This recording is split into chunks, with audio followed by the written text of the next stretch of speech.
शरारती बंदर और लकड़ी का खूंटा। बहुत समय पहले की बात है। एक शहर से कुछ ही दूरी पर एक मंदिर का निर्माण कार्य चल रहा था, जिसके लिए कई मजदूरों को रखा गया था। वो मजदूर फिलहाल लकड़ी का काम कर रहे थे, इसलिए यहाँ वहाँ लकड़ी के ढेर सारे लट्ठे पड़े हुए थे। इन लकड़ियों को चीरने का काम जोर शोर से चल रहा था। सभी मजदूर दिन भर काम करते, सुबह होते ही काम पर लग जाते, लेकिन उनको दोपहर का भोजन करने के लिए काफ़ी दूर जाना पड़ता था। इसलिए दोपहर के समय काफ़ी देर तक वहाँ कोई नहीं होता था।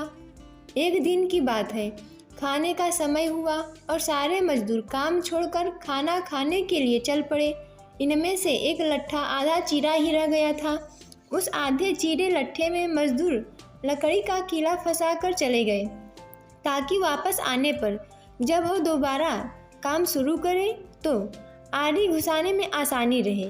सारे मजदूर तो जा चुके थे, लेकिन तभी वहाँ बंदरों का एक दल उछलता कूदता आया। सभी बंदर यहाँ वहाँ उछल कूद करके खेल रहे थे।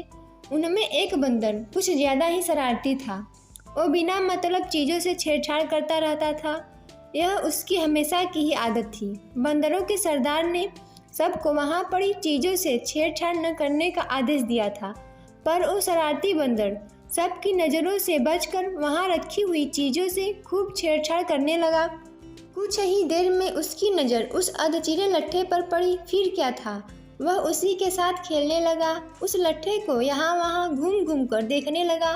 फिर उसने पास पड़ी आरी को देखा और उसे उठाकर लकड़ी पर रगड़ने लगा।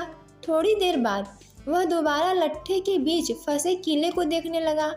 उसके शैतानी दिमाग में शरारती सूझी कि क्यों न इस कीले को लट्ठे के बीच में से निकाल दिया जाए। वो देखना चाहता था कि ऐसा क्या होगा। बस फिर क्या था, वो कीले को पकड़कर उसे बाहर निकालने के लिए जोर लगाने लगा।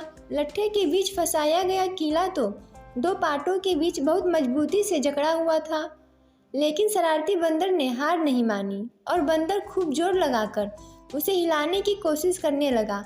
कीला जोर लगाने पर हिलने व खिसकने लगा तो बंदर अपनी शक्ति पर खुश हो गया। वह और जोर से कीला सरकाने लगा। इस बीच बंदर की पूंछ कब लकड़ी के दो पाटों के बीच आ गई, उसको पता ही नहीं चला।